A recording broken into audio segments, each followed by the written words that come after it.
পররাষ্ট্র উপদেষ্টা তৌহিদ হোসেন অভিযোগ করেছেন, গত সরকারের আমলে সরকারের সর্বোচ্চ পর্যায়ের সমর্থন না থাকলে ব্যাংকগুলো থেকে লুটপাট করার সম্ভব হতো না। পররাষ্ট্র মন্ত্রণালয়ের সমন্বিত অনলাইন সত্যায়ন ব্যবস্থাপনার উদ্বোধন অনুষ্ঠানে তিনি আরও অভিযোগ করেন, সর্বোচ্চ পর্যায়ের সমর্থনে ব্যাংকগুলো ধ্বংস হচ্ছে। বলেন, সর্বত্র ডিজিটালাইজেশনের মাধ্যমে দুর্নীতি কমাতে হবে। তবে প্রযুক্তির দুর্বলতার কথা বলতে গিয়ে তিনি বলেন, এই কারণে বাংলাদেশ ব্যাংক থেকে টাকা চুরি হচ্ছিল। পাসপোর্ট ব্যক্তির কাছে পৌঁছে যাবে এমন ব্যবস্থা করতে পারলে এ নিয়ে দুর্নীতি কমবে বলে মনে করেন তিনি।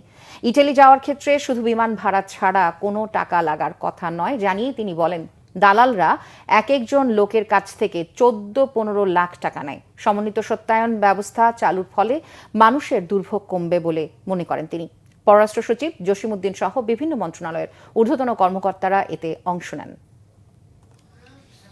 আমাদের ব্যাংকগুলো থেকে যে টাকা চুরি হয়েছে, এটা কিন্তু ঘটনাক্রমে হয়নি। এটা সর্বোচ্চ পর্যায় থেকে এটাকে এনকারেজ করা হয়েছিল বলে কিন্তু পেয়েছে। পত্রপত্রিকায় উঠেছে, সবাই বলা বলি করছে যে অমুক ব্যাংকটাকে ধ্বংস করে দেওয়া হচ্ছে, কারণ একটা ভালো ব্যাংক থেকে সমানে খারাপ ঋণ দেওয়া হচ্ছে ইচ্ছাকৃতভাবে। সর্বোচ্চ পর্যায় থেকে যদি তাদের প্রতি সমর্থন না থাকতে পারে, এটা সম্ভব হতো না।